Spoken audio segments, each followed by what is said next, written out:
Hey everyone, welcome to this Webi-NRR. It's our fourth Webi-NRR in this series. We have one more to go.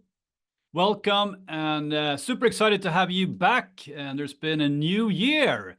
And what better way to start this new year by talking expansion, which I think is going to be a key thing as always, but even more so going into this year.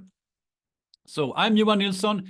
I'm a founder and CEO at Startdeliver, and we are having this webinar series that we basically focus on some key things, some very actionable things that's going to have direct impact on your net revenue retention. We want this webinar series to be interactive and basically have you get the most out of it. So if you're listening in live, of course, it's recorded as well, so you might be checking in the recording. But if you're in this live, feel free to ask a lot of questions. We will have time for that, and I'll pick up on the questions as we go.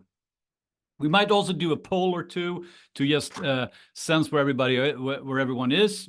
So that's the idea of today.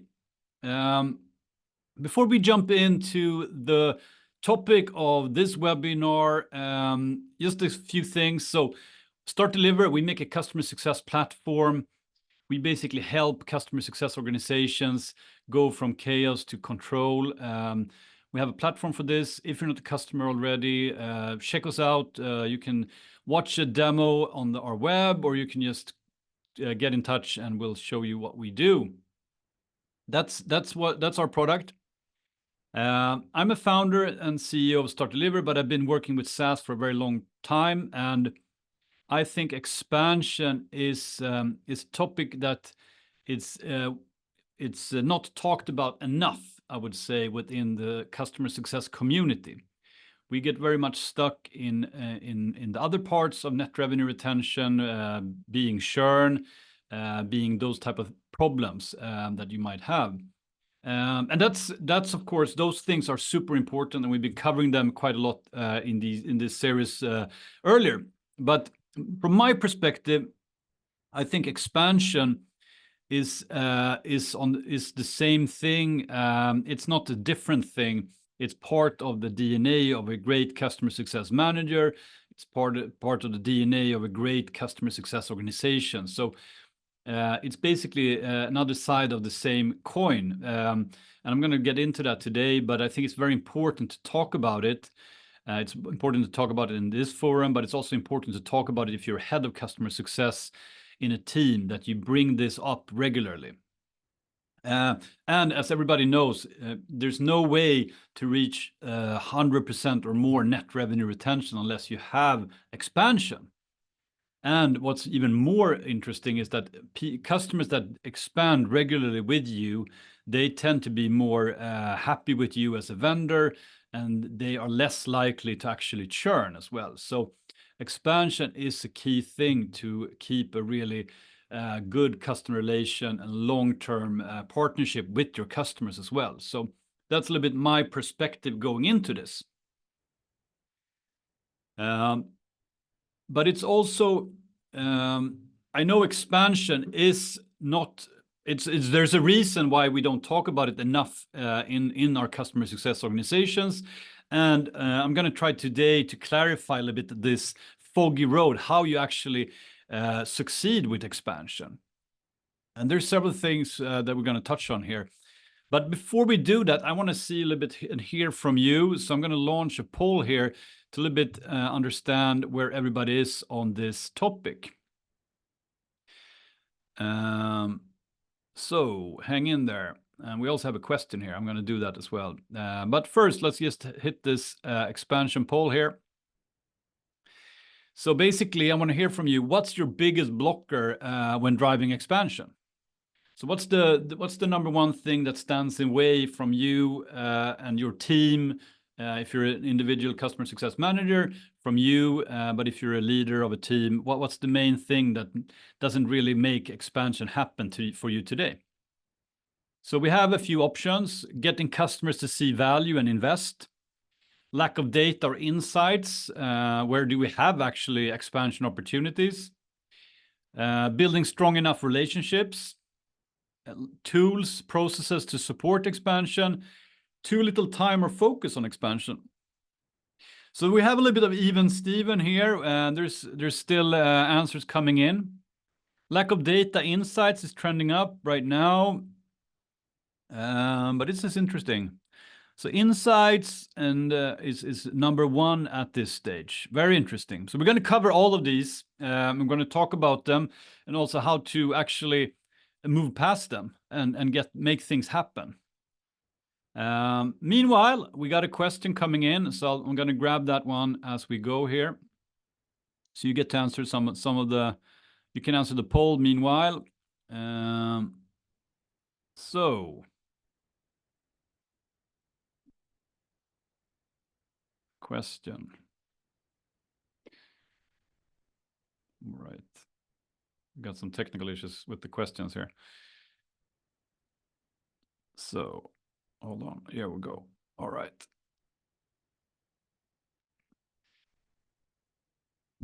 How is expansion different in PLG versus sales led?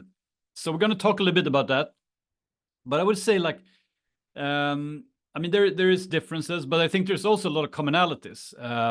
But I'll cover some of that later on as well. Another question, how do you train CS team to identify and act on expansion triggers while maintaining their trusted advisor status? That's a great question. I think both of these will get to them. So I'm going to start running through the presentation here. But great that you already are asking questions. So keep going with that. And I'll get back to those. And the poll, let's just finalize the poll here. So the number one thing here is lack of data or insights to identify opportunities. Super. We're going to cover that for sure. We're going to cover all of these things today. So, but a great start here. But let's dig into this. Why do we not see enough expansion coming through as an individual customer success manager or as a team, basically? And I would say one very key thing here is the mindset. So all of you signing up for this webinar, I think you are already on the right path here. You need to think about this. You need to really make sure that you pay attention to expansion in order to get expansion, basically. It's not going to happen of itself. It might, in some degree, happen by itself, that you have customers buying more licenses. Maybe you have a user model, so they just add users and you will get expansion that way. Or similar, like you have a consumption model and they consume more from you and so on. But it's a mindset thing to really make a big difference in expansion. And what I mean by mindset is that it's very easy for us in customer success to become, first of all, we have this general problem where we become very reactive and we look at things coming at us from the mailbox, from the inbox, basically. And we work through the things coming at us. And usually it's around maybe issues, problems, the customer is upset about something. And we also have maybe we have these churn issues. We have problems with specific customers that we need to turn around. So it's very easy for us to neglect expansion, basically.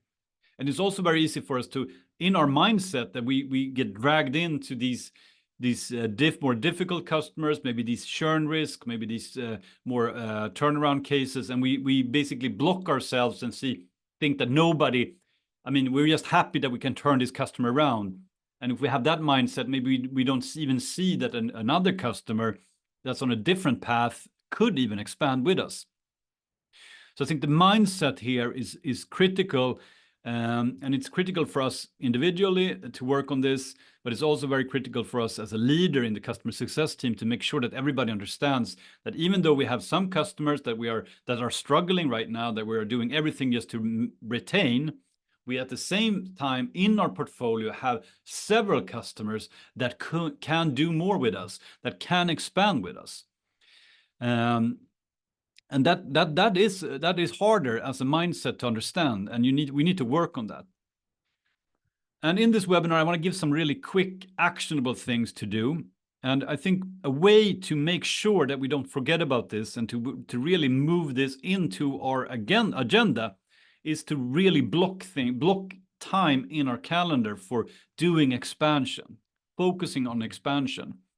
If we have these general meetings where we're going to talk about the whole portfolio, we tend to focus in on the issues, the problems, the churn risks. That's a key part of the job, of course. But we need to make sure that we put time in the calendar for expansion. That we in this block, if it's an hour block in the week or whatever we have, we only focus on identifying expansions. And it's our time, but it's also that we make sure that we in our calendar have time to do these actions, to do these meetings, to do these calls that will eventually make expansion happen for us as well. So a very easy but very important quick win here is to make sure that everybody spends some part of their week focusing purely on expansion. So that's a key thing. Moving on, next part here, mindset. We need to have that right, but we also, another thing that's very important here is to have the foundation. Have the foundation to enable expansion, basically. And what I mean by foundation here is do our business model, do our pricing plans, basically the offering we have, the add-ons, the services, and so on. Do we have an opportunity here to expand on existing customers, or are we limited here? If we sell a all-you-can-eat sort of license where every customer who signs up get everything from day one, of course, there's going to be very hard. It's going to be hard for us to grow on that customer. It's going to be hard to expand on that customer. So it's very important that we, of course, also and of course, this comes maybe more from the leadership team, but it's important that we understand how is this today for us? Have we set ourselves up to enable expansion?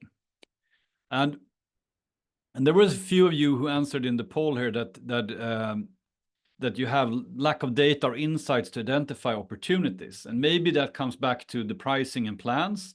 Maybe that comes back to other things that we'll cover later, also understanding where the customer is as well. But it's very important part of enabling expansion is to actually think through, is the business model supporting expansion?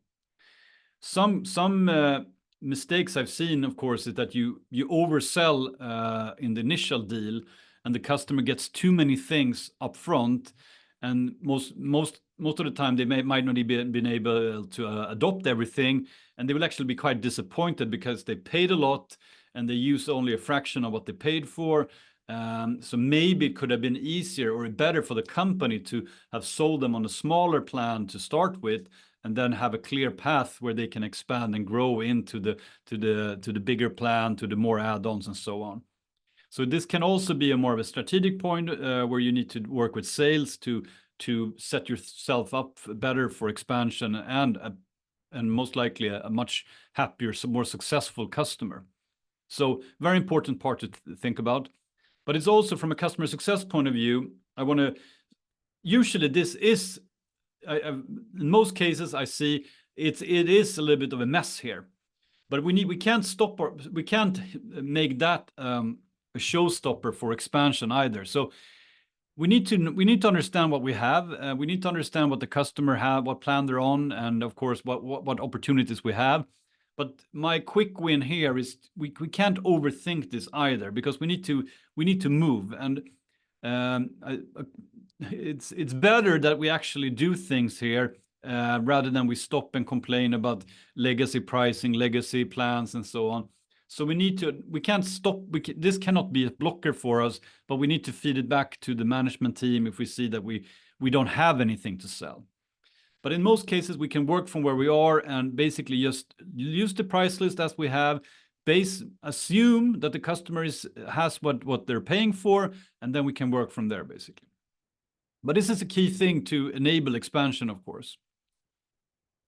So we have the foundation, we have the mindset.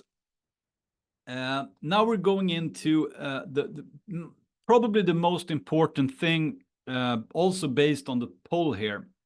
And that's understanding when and how we should sell to the customer or expand with the customer. Sell expansion is selling, but it's selling in a more, I would say, intelligent way, where we don't push things in the wrong way, where we basically, and pushing things on a customer that's not successful with what they have will hurt the relationship.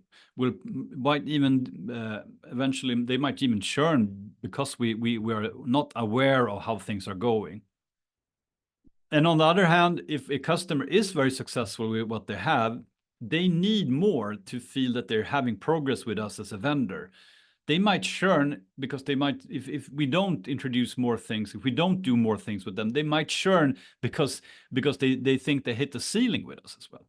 So progress is the key here. And what we mean by progress here is basically, are they doing more with us? Are they achieving their milestones? Are they adopting more of the platform? Are they closer to or achieving their goals or closer to them? There's a lot of things that indicate progress. And I think these are the things we need to keep track of. It can also, of course, be that they give us reviews, they are active in the support channel, they might even come with feature requests, they want more things, they're asking for specific reports, they want to do more with the data, they want to import more data. There's a lot of things that could indicate progress. I'm going to talk about a few things that I think are key, and usually very easy to keep track of, and especially if you have Startdeliver, it's very easy to keep track of. But no, even if you don't have Startdeliver, you can of course look for these things. Usage of the platform is a great indicator that the customer is having progress. So basically, if we can find customers that are adopting more and more parts of the platform, and depending a little bit on your what type of product you have, we can look for key events, basically things the customer is doing in the platform that indicate that they are getting a lot of value from it, that they are actually making more and more things happen for them by using our tool. And if we can measure this, in this example, in the screenshot, we're just measuring usage. We're measuring usage from the different parts of a product, and we can see that they are green, they are doing great here. But we can also see that they are not having, they're missing a few products that we also offer. So a customer that's doing really well with what they have, adopting those products or modules within our product, that's a great signal that they are looking for more. And of course, we in this example, we can see we have more products to offer here. So of course, here we have a clear trigger. Basically, here we have insight where there should be an opportunity for some of these customers to do more with us. So adoption, indication of the customer using and adopting the platform, it's a great trigger and indicator of progress, basically. Another one that's also highly relevant and a lot of times overlooked, it's also when the customer have progress in their life cycle stage, when they're moving from one to another. And a life cycle stage, a normal one is that in onboarding, and onboarding is a specific part of the life cycle where we have a project usually where we set things up. When a customer is moving from onboarding to the next life cycle stage, that's usually a time where they are going to do more with us. If the onboarding is going great, there's almost always an opportunity to introduce more things. And you can lean on the progress the customer is having. If the onboarding is going great, you can almost use that as a momentum to say, hey, we're already here. We see that a lot of other customers that are have achieved what you have achieved, they are also looking to do these things. Which one would be the most interesting for you? So onboarding is a very overlooked way, also a progress indicator that's sometimes overlooked. And again, back to what I started with mindset, sometimes we focus only on these problems in onboarding. We see all these, and you have those of course as well, where you have long overdue projects, struggling onboardings and so on, and you spend a lot of time with those customers. But then you have these that are doing really well, and you kind of forget about them. But they are looking for more, and if they have a smooth sailing in onboarding, the trust will be very high with you as a vendor, and they will want to build on that. So have something to be introduced to customers that are doing great in onboarding as well. So these are some examples. You can find a lot more, but again, a very hands-on way to take an action on this is just look. If you can look last week, last month, identify 5 customers in your portfolio or in the whole company that had clear progress with you, with your product, or in onboarding, or another phase that you think is relevant. Identify just 5 there that had progress, and those, I would say, are ideal cases for you to do expansion with.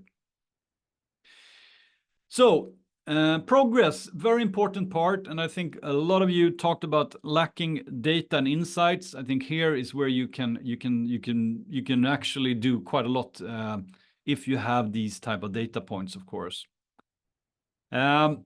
Moving on, and I'd say if we know where the customer is, we are focused on expansion, and we see these customers now that have progress with us. The next part that I want to talk about is where also sometimes we go wrong, is that we need to understand that we need to go into this with the right intent. If we go into a conversation with a customer with the intent purely to sell them something more, that's going to lead us most likely the wrong way. So our intent needs to always be around how can we do more for the customer? How can the customer get more out of us or out of our platform? So again, back to this if we just try to push something on a customer because it's in our interest, that's a very, very risky way, and a lot of times you will lose the trust of the customer, and you will basically miss out on the opportunity to expand. So it's all about growing with the customer. They get to do more, they get more value, and by that we get expansion sales, basically. So I think intent is a very critical part to work on, and to have the right intent when you talk to your customer. And how to get there, I think an excellent way to do this, we need to understand what the customer is trying to get out of our platform, get out of what we do. So we need to understand the business goals. A great way to get there and get into this discussion and also have a clear, also inspire the customer, is to work with social proof. So basically, social proof is talking about another customer in a similar situation, maybe the same industry, maybe the same size, maybe some other characteristics that are very similar, that has been in the same situation where we help them do more and get more value from our platform, and what we did to get there, basically. That's a great way to get the interest of the customer. Is a great way to also see, have I understood what this customer is trying to achieve? So like referencing a social proof case is a great way to lead into a meeting. It's a great way to see, are we on the right track? Do we have something here? Maybe this customer would say, no, we're not at all as that customer. We're not looking to do that at all. So maybe we're in the wrong. Maybe we have the wrong. We haven't figured them out yet. And then they will clarify, no, our goal is to do this. We're not interested in growing sales. We're more interested in cutting costs, or we are more interested in doing this, minimizing our spend, or we're more interested in doing that or this, and so on. So we need to understand the goal of the customer.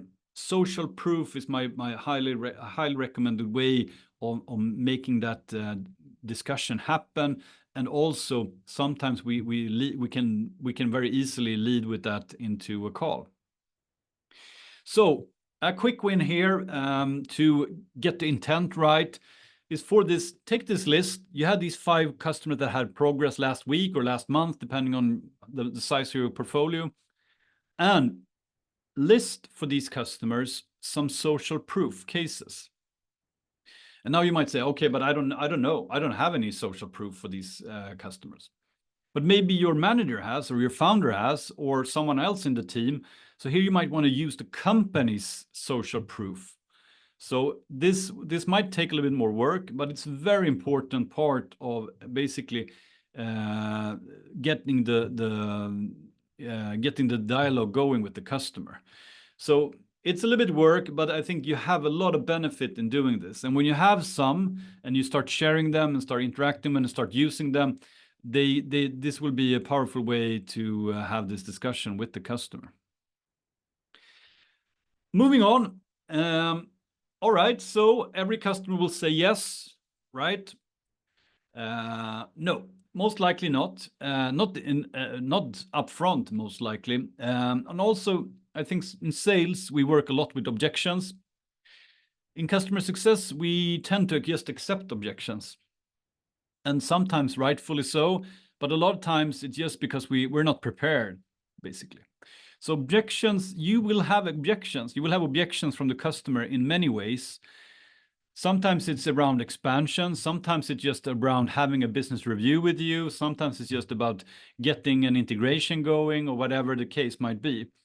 Objections are a very big part of the customer success manager's job to break through and get through. So if we're talking expansion and we're talking objections, these are of course the most common ones. No time, basically no budget, no resources. They need to think about it. It's not their decision. You will have a lot of objections coming at you. And step one, I think, just is to prepare, just to be aware that you will have them and that they will come. And it should not be a surprise that one of these objections will pop up when you try to initiate something with the customer. It might not even be that there is an expansion, there is a cost for the customer. It just might be that you want to do an initiative with the customer that you think are in the benefit for them on what they're trying to do, and they still will push back and have some objections. So objections are a thing for any customer success manager we need to manage it, basically. And if we talk, if we have a clear case here, we have a customer with great progress, they're doing well with us. We also have identified a similar customer or a few customers that have been in the same situation. We have a good social proof case. We want to do this with them. We want to make it happen. And we get one of these objections from the customer. One way to accelerate things and move past the objection, maybe the objection is we don't have time, or maybe the objection is it's not my decision, or it's something I need to wait for next year. One way to get past that is to include some services from our side here. Sometimes some companies, they have a professional services team. Some just don't offer services at all. But one way to make things happen is to say, hey, we think we can do this with you. This is how you will reach your goal, or you will get closer to reaching your goal by using this part of our product. What we can do from our side is we can have one of our engineers or one of our professional services people help you get there faster. We can do this as part of this project, and we can include that, or we can discount that, or we can offer that as a goodwill thing, just to make this happen and speed up things. So that's a way to get things happening, because it's going to be you're challenging something, and you want things to move as well. So one way to do that is to just offer some sort of a service to accelerate things and make it even more easy for the customer to jump on it. Usually it's not about the cost of this upgrade or this expansion. It's more about their own time to manage it and to make it really happen on their side. And they are most likely, they have limited resources to do things. So if we can help them out there in some way and take that blocker away, that's usually a great way to speed up things. Wrapping up, the last thing I want to send with you on expansion is orchestration. So we've been talking about quick wins, and we're talking about things we can do here and now. But an even more powerful thing that you can do that will set you up for expansion down the road is what we call orchestration. And in every call, basically every interaction with your customer, you can orchestrate an expansion down the road. So you can talk to a customer. It can be in an onboarding, it can be in a business review, it can be in just a check-in call or a tech call or whatever. You can mention to a customer that you see them eventually down the road being ready for another thing. It can be that they just finished onboarding and you want to congratulate them. Now we're up and running. And you can just mention that you're not ready right now, but in 3 months, when you have done this, when you have adopted the full CRM platform, you are ready actually for our marketing platform. It's going to help you a lot with the lead gen, and it's going to help you with this and that.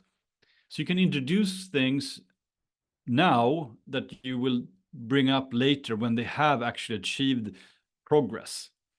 So basically, if you can keep track of progress, you can also, before the journey, mention things that you will pick up on after when they hit the specific milestone, or they achieve something, or they have adopted something in your platform. So in every call, if you have that back on your mind, you can bring it up and you can make it part of every dialogue with the customer, actually.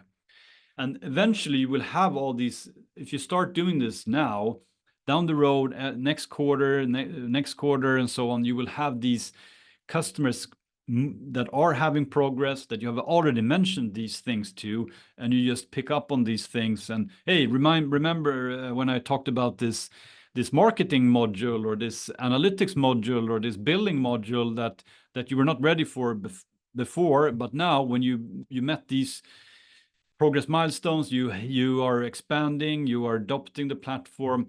I want to introduce this to you. I think it's going to bring a lot of value for you in these ways. So this is a way to set yourself up for continuous expansion down the road. So basically, that's a wrap for today. And in a summary here, you have to work with the mindset. You have to have the foundation. Progress is the most important thing to track and measure. Then you have to have the right intent. Doesn't matter if you have the other things, and if you don't have the right intent going into these calls, going into these discussions with the customer, you will not get what you want to achieve. Prepare for objections, and last but not least, make sure to orchestrate in every interaction, and that will set you up for continuous expansion. Great. Thank you, everyone. And we had a few questions coming in. I think we covered them along the way here. If you have more questions, or you have other things you want to talk about, reach out. I'm here for you. And don't forget to sign up for our next Webi-NRR coming in a few weeks' time here, Webi-NRR number 5. Thanks, everyone. See you soon.